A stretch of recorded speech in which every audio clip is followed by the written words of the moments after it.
I only joked about my husband's size once, but when I looked up, I realized I had just burned down my own life. It was a Sunday dinner, nothing special, just the usual crowd. Sarah, Mike, Rachel, Tom, and a few others from our old college group. We'd been doing these dinners for years, rotating houses, drinking too much wine, talking about everything and nothing. That night was at our place, and by 9 o'clock everyone was pleasantly tipsy. The conversation had drifted to relationships, as it always did when we'd had enough to drink.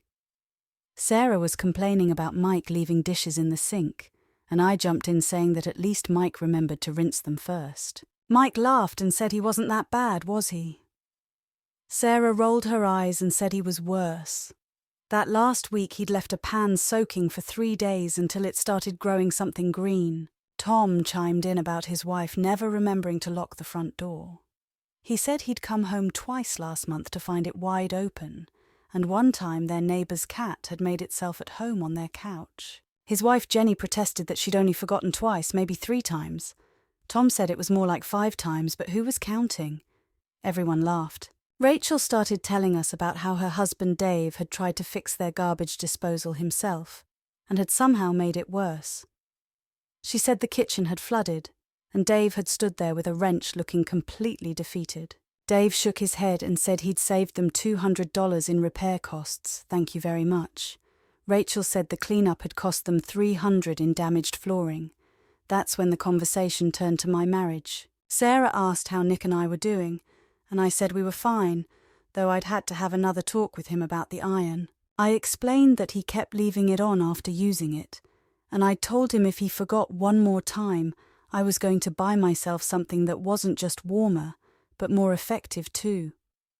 Everyone was listening, waiting for the punchline. So I delivered it. I said that finding something his size would be tricky though. Maybe I'd have to shop in the children's section.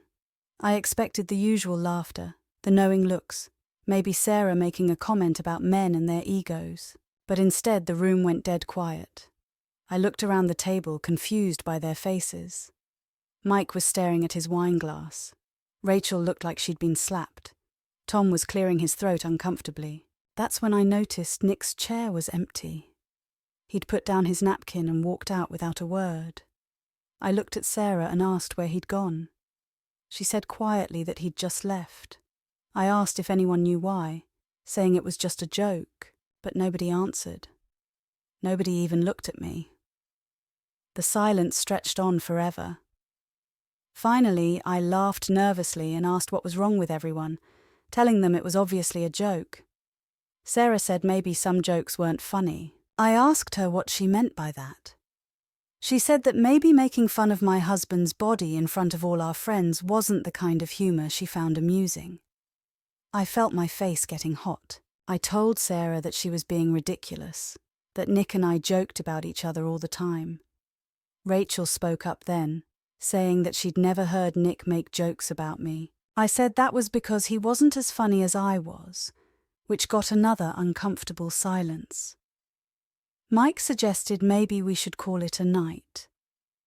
I protested that it was only 9:30, but people were already standing up, gathering their jackets. Rachel gave me a hug that felt stiff and formal. She said she hoped everything would be okay. I told her everything was fine, that Nick was just being sensitive. After everyone left, and they left quickly, with those awkward hugs that barely touched my shoulders, I sat at my computer and wrote Nick an email. I was furious. I told him he was being ridiculous, that it was pathetic to storm out over one little joke. I wrote that this wasn't a real marriage if we couldn't laugh at each other. I said that maybe, if he wasn't so sensitive about everything, we wouldn't have these problems. I told him that our friends probably thought he was being childish, and that I was embarrassed by his behaviour. I sent it before I could think twice. The next morning brought no response, just silence from his end of the house. He'd slept in the guest room, and by the time I got up he was already gone for work. I found a note on the kitchen counter saying he'd be staying at his brother's for a few days to think things through. I crumpled it up and threw it away. I spent the day replaying the dinner, but not in the way you might think. I wasn't questioning myself. I was getting angrier. I called my sister Linda to vent. I told her what had happened, expecting support. Instead, Linda was quiet for a long time before asking if I really thought what I'd said was appropriate. I asked her whose side she was on. She said she wasn't taking sides, but that she could understand why Nick was hurt. I hung up on her. That evening I tried texting Nick. I wrote that I missed him and asked when he was coming home. No response. I texted again saying we needed to talk like adults. Still nothing. Finally I called his brother Paul's house. Paul answered and said Nick didn't want to talk to me right now. I asked Paul what Nick had told him. Paul said that Nick had told him enough. I demanded to know what that meant. Paul said that maybe I should think about how I spoke about my husband, and then he hung up. That night, lying in bed alone, something shifted. Maybe it was the wine wearing off, or maybe it was the complete silence of the house, but I started remembering other moments. Other jokes I'd made about Nick over the years. I remembered his mother's birthday party last year.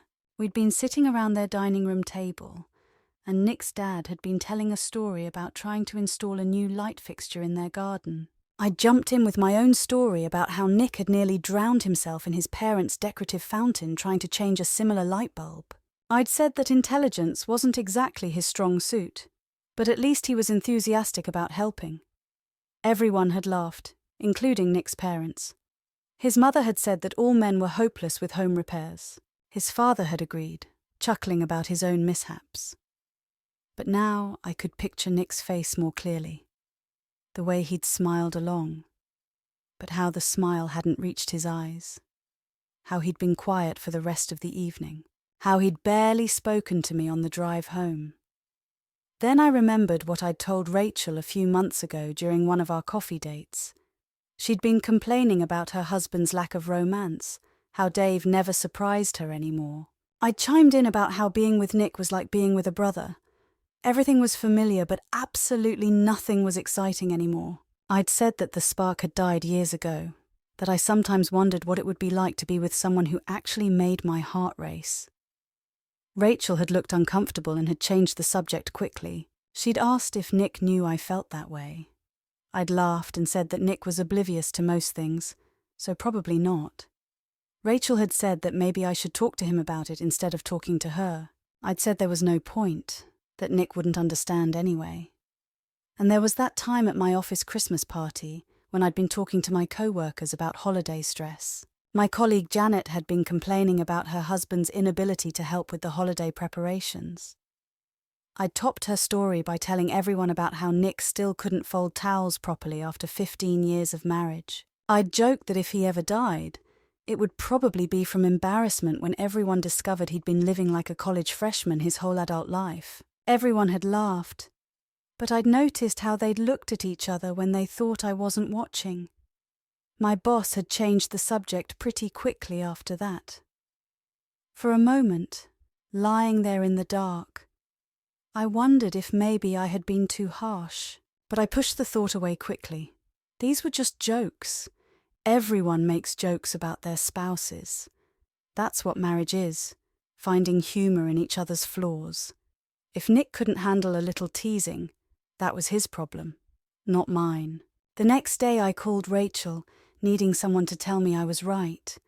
I asked her to be honest with me, to tell me if I'd really been that cruel at dinner. I said I needed her to be straight with me because everyone was acting like I'd committed some terrible crime. Rachel was quiet for a long time before she answered. I could hear her sighing on the other end of the line. Finally, she said she had something to tell me that I wasn't going to like. She said she'd called Nick the day after the dinner.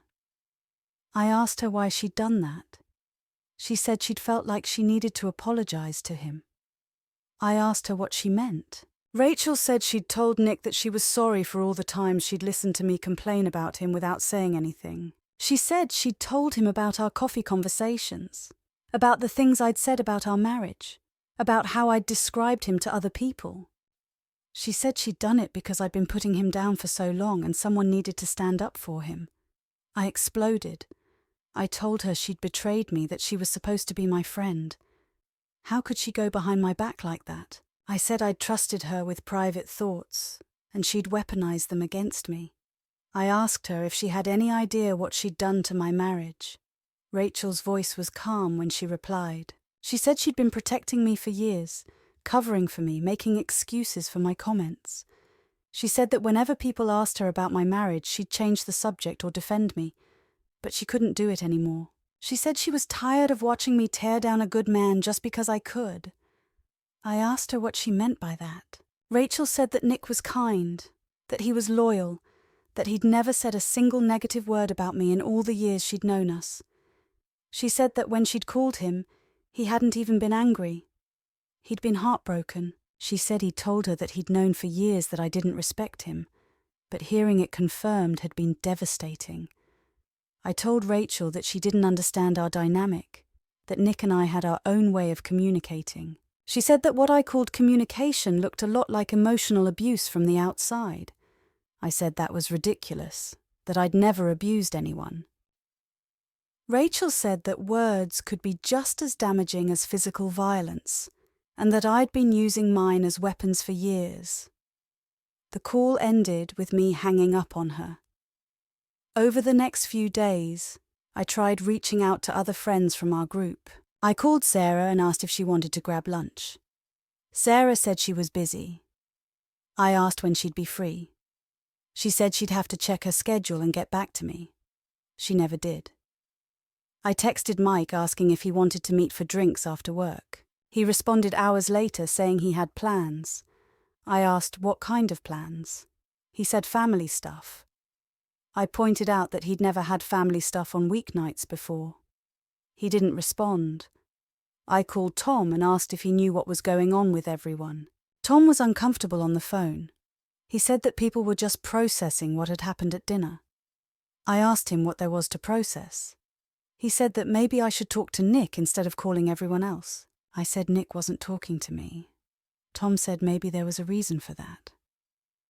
A week later, I decided to join the group for lunch at our usual restaurant downtown.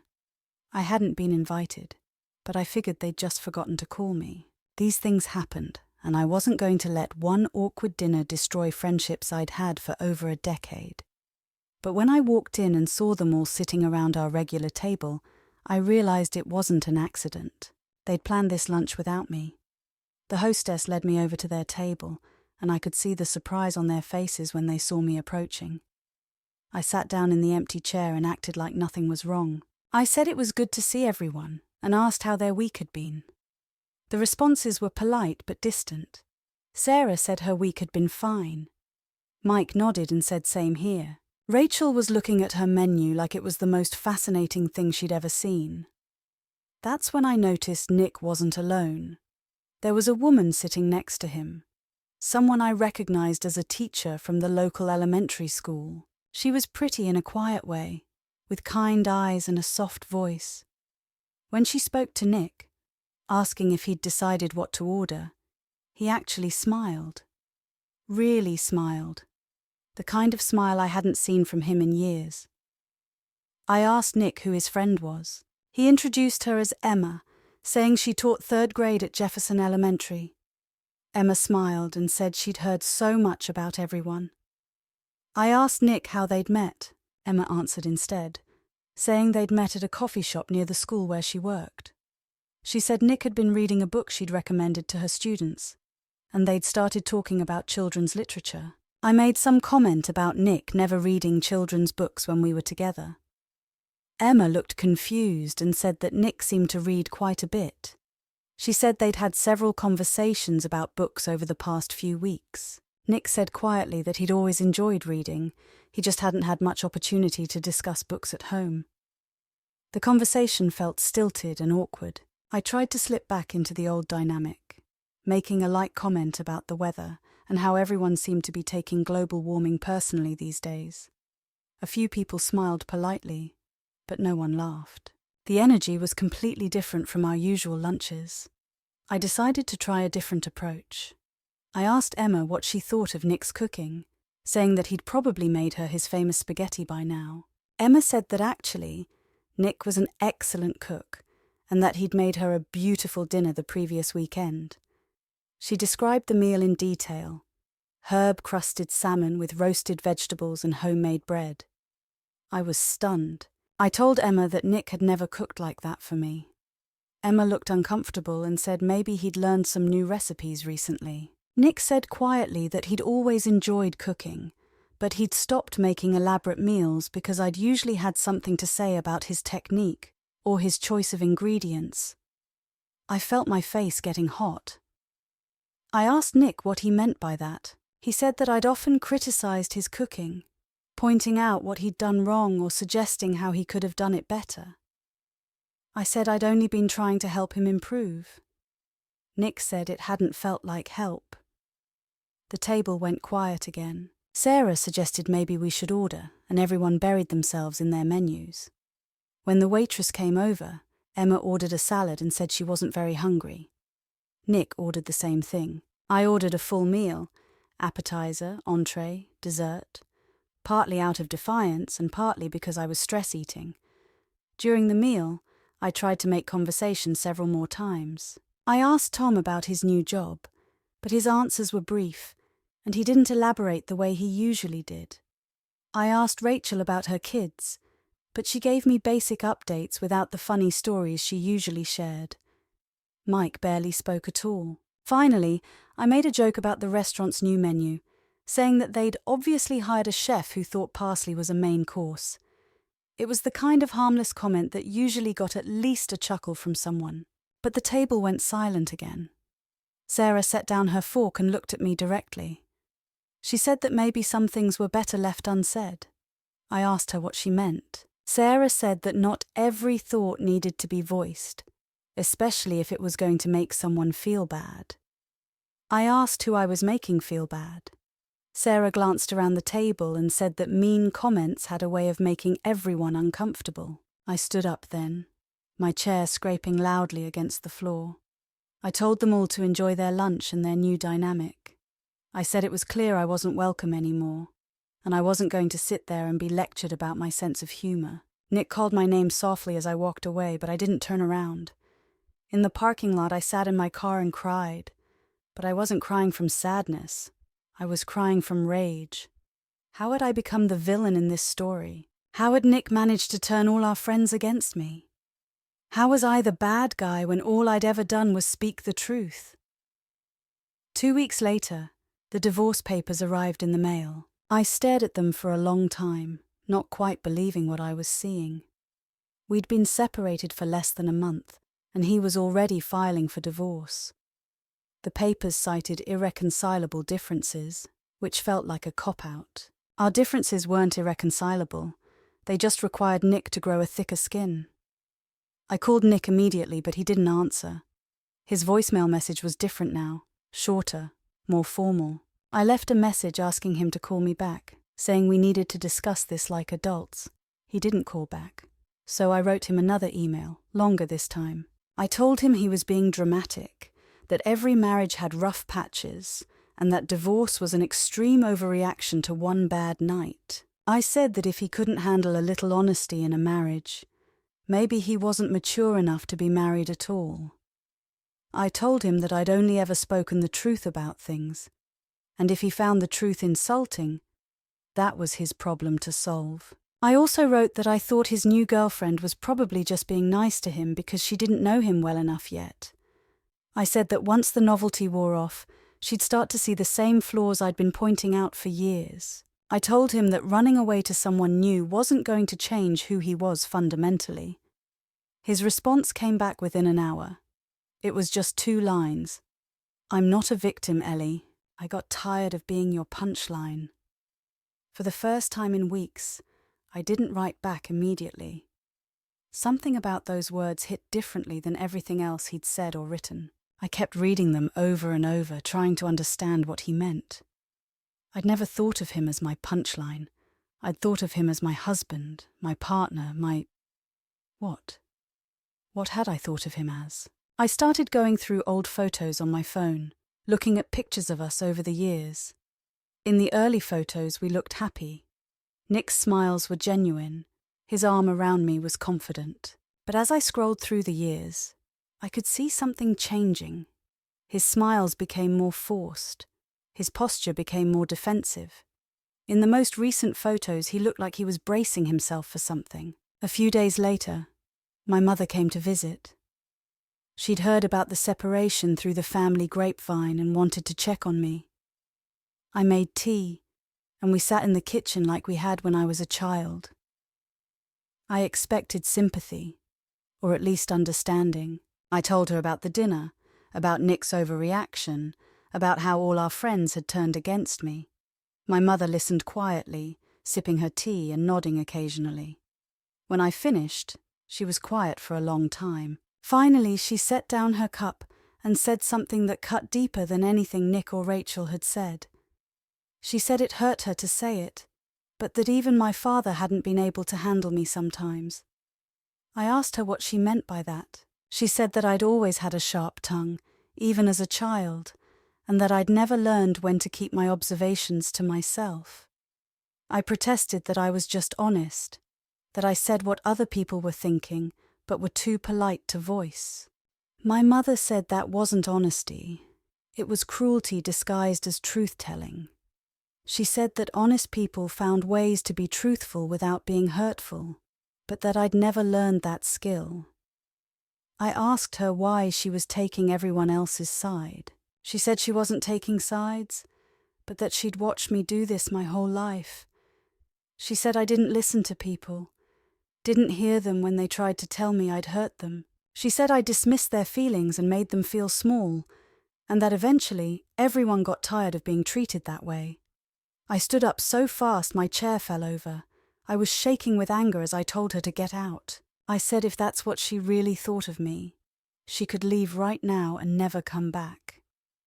I told her that I didn't need people in my life who were going to judge me and make me feel terrible about myself. My mother stood up slowly and gathered her purse. She said she loved me, but that she'd been enabling my behavior for too long by not calling it out. She said that maybe losing everything would be the wake-up call I needed. I told her to get out again, louder this time. At the door, she turned back and said that she hoped I'd figure out how to be kinder to people before I ended up completely alone. She said that my father had tried to teach me empathy when I was young, but that I'd been too stubborn to learn. She said it wasn't too late, but that I had to want to change. I slammed the door behind her and turned the deadbolt. The silence in the house was complete now. No TV, no music, no conversation, just me and the sound of my own breathing. I'd always been uncomfortable with silence, always felt the need to fill it with words, with jokes, with observations. But now I was forced to sit with it, to let it teach me what I'd been too busy talking to learn. I whispered into the empty room, "Maybe I really am a terrible person." The words hung in the air, and for the first time, no one was there to argue with me or agree with me or laugh at what I'd said.